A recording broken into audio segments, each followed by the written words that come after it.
Hi, my name is Victoria Medina. I'm author of One Nation, One Mission, One Promise, the continuing journey of fulfilling the promises made on July 4th, 1776.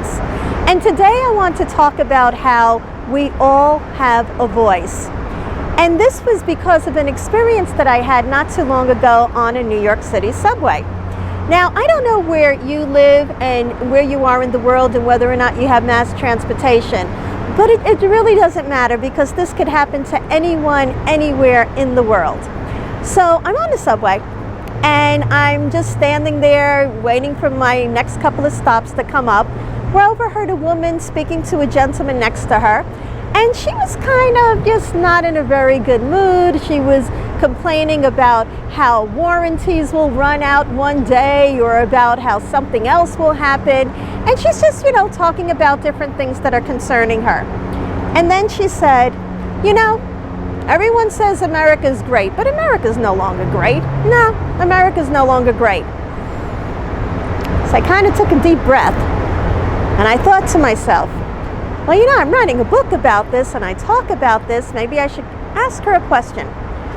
So I went over to her and I kind of bent down a little. I didn't want to, be too loud. I wanted to speak to her privately. And I said, I just overheard you talking.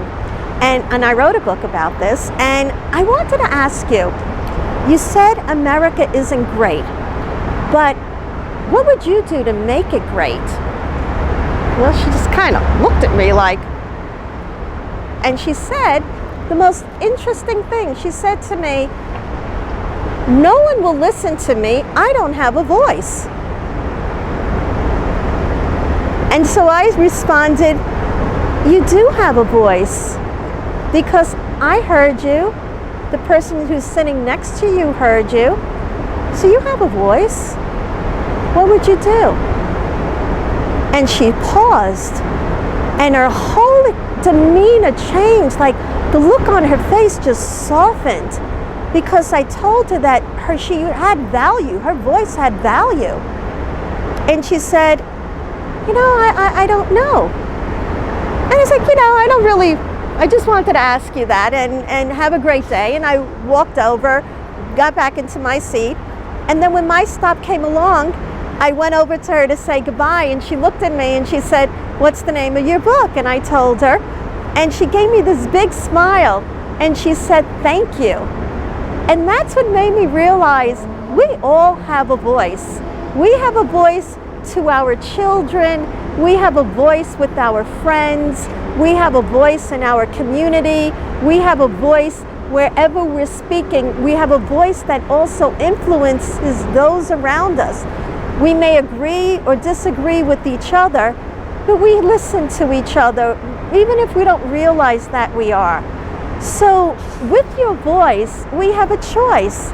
We could focus on how we could be in a mode of thinking of complaining, for lack of a better word, or we could focus on how can we be better? How can we be better together? What could we do that makes things better in our community, better in our circle? And when we think about complaining about something, and that's valid because you want to be able to acknowledge if there's a problem, and then maybe take a moment to flip it and say, well, what could I do? And just take a moment with that, and then maybe talk about that as well, and see how that may have an incredible ripple effect.